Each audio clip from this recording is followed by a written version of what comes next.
Assalamualaikum warahmatullahi taala wabarakatuh. Salam sejahtera, salam satu Malaysia. Bersua lagi dengan saya Abang Ali. So hari ini saya nak kongsi dengan sahabat-sahabat di luar sana berkenaan dengan satu topik. Topik apa? Iaitu topik tentang kesihatan. Kenapa saya nak kongsi dengan anda semua topik ini? Ini ada satu perkara apa yang berlaku dalam kehidupan seharian kita, ya. Dan kenapa saya juga pilih topik ini berdasarkan realiti dalam kehidupan kita seharian. Saya nak share perkara ini sebab saya ada pengalaman lebih kurang 3 tahun lebih bersama satu agensi di bawah Makna, iaitu Majlis Kanser Negara atau National Cancer Council, sebagai penyampai maklumat ataupun ketika itu jadi penceramah. Kita pergi ke seluruh Malaysia, tak kira agensi kerajaan, jabatan kerajaan, sekolah-sekolah, di mana kita nak share. Ketika itu memang penyakit kanser ni terlampau kronik, jadi kita nak sebarkan maklumat ni bukan kita nak bagi orang takut, kita nak share. Sebab saya pun ada background medik, basic medik saya ada, pengalaman dengan medik. Jadi dengan adanya tujuan kita menyampaikan maklumat ni ke seluruh Malaysia, ketika itu berdasarkan betapa pentingnya dan betapa bahayanya penyakit kanser ini, di mana biasanya kita dapat tahu je untuk penyakit ni stage 3, stage 4. Jadi jaranglah kita dapat ataupun doktor dapat kesan stage 1.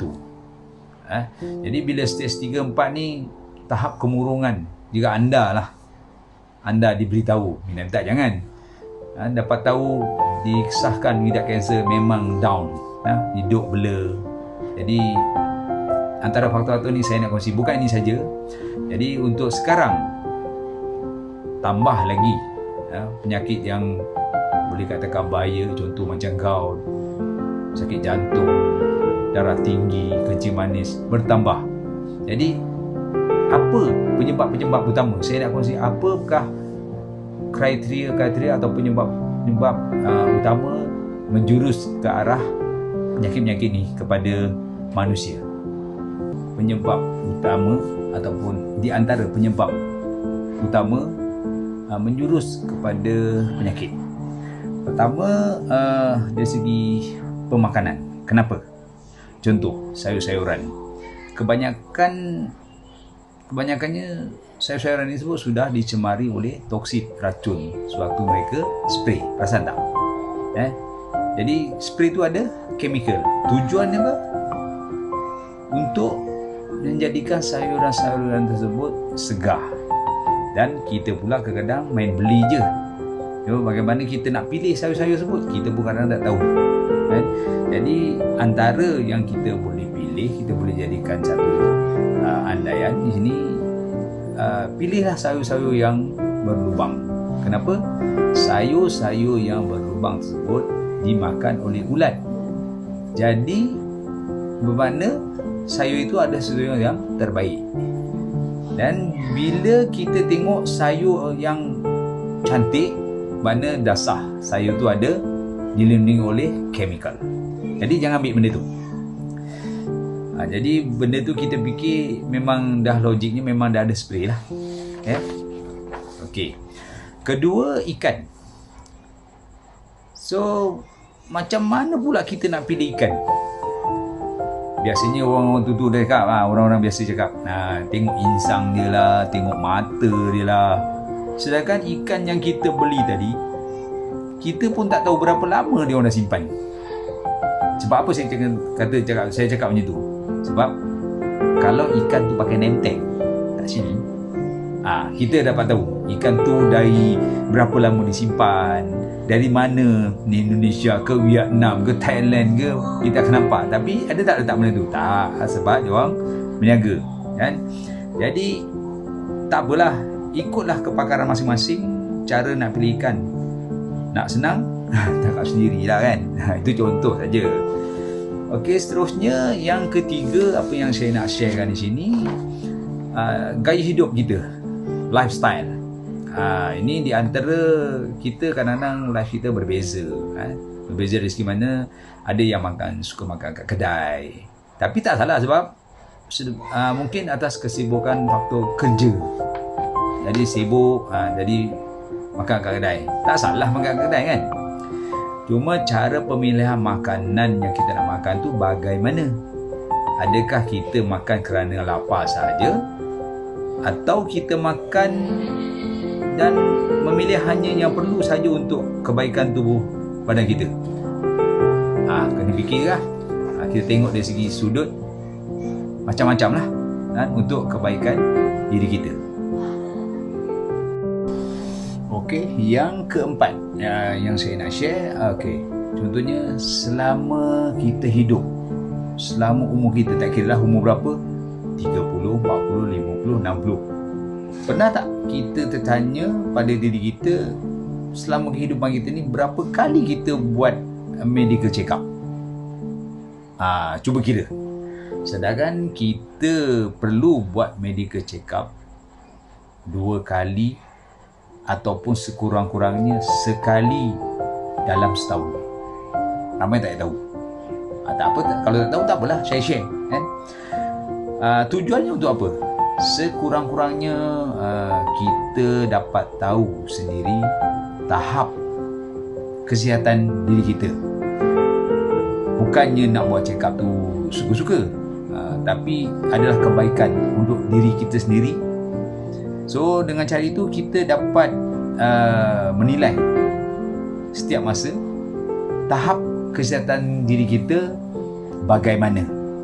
Ada orang tu yang exercise, ada orang tu tidak exercise, ada orang yang oversize badan, ada orang yang sedang, ada yang kurus. Jadi masing-masing. Jadi itulah antara yang perlu kita buat, itu medical check up. Macam saya cakap tadi, saya ulang, sekurang-kurangnya 2 kali dalam setahun, ataupun at least lah kalau sibuk macam tu, buatlah. Saya galakkan, saya syorkan buat sekali sekurang-kurangnya untuk kita buat medical check up untuk menganalisis kesihatan, tahap kesihatan diri kita. Itu yang terbaik. Seterusnya,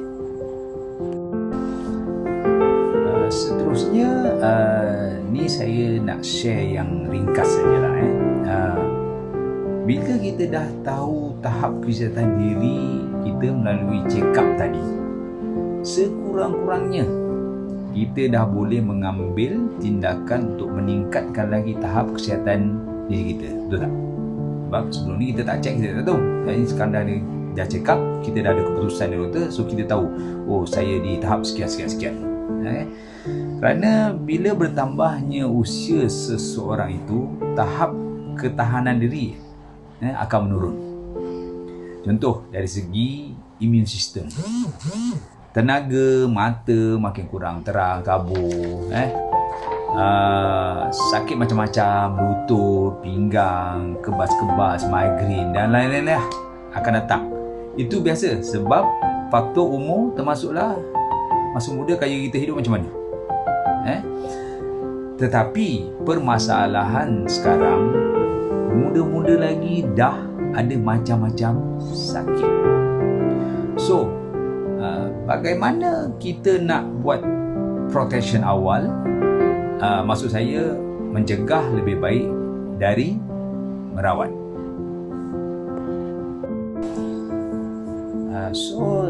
Antara cara atau cadangan yang baik adalah dengan mengambil suplemen secara berterusan di sepanjang kehidupan kita. Ini terbukti pada mereka-mereka yang mengamalkan pengambilan suplemen tahap kecergasan mereka biasanya tidak sama dengan rakan-rakan yang sama seusia dengan mereka. Ini banyak terbukti. Di dalam suplemen itu sendiri sudah mempunyai kandungan ingredient-ingredient yang dibuat dari bahan semula jadi atau alami untuk kebaikan tubuh badan manusia tanpa toksik. Saya nak share pengalaman saya sendirilah. So just nak share, sudah lebih 30 tahun lebih saya tak pernah ambil sebarang medicine. Bukan saya nak riak tapi ini atas alasan rahsianya saya mengamalkan pengambilan suplemen secara konsisten, secara berterusan. Cuma kadang-kadang biasalah kalau batuk sikit-sikit, pening sikit akibat mungkin hujan kan. Sebab saya suka naik motor, saya tak suka naik kereta sebab free kan. Naik motor tu free, boleh berhenti kat mana-mana, macam-macam kerja boleh. So termasuk juga kita kena buat check up setiap tahun, jangan lupa.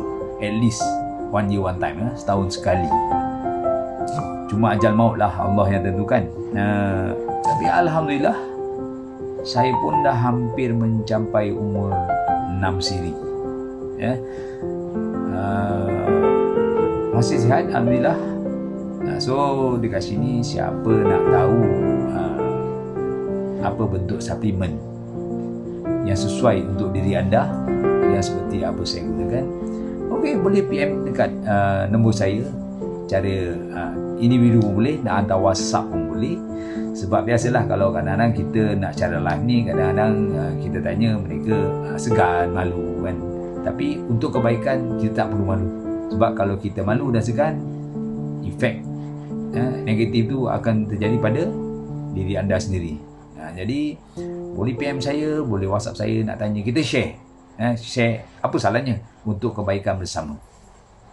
Okey, jadi seterusnya nanti saya akan share ke video yang lain apa bentuk-bentuk suplemen yang sesuai untuk anda. Yang terbaik anda baca kat dulu baru saya boleh share lah. Tapi kalau tak ada bacaan untuk check up dari doktor, macam mana saya nak suggest untuk you, betul? Jadi boleh PM juga kat saya, tak ada masalah. Okey, jumpa lagi.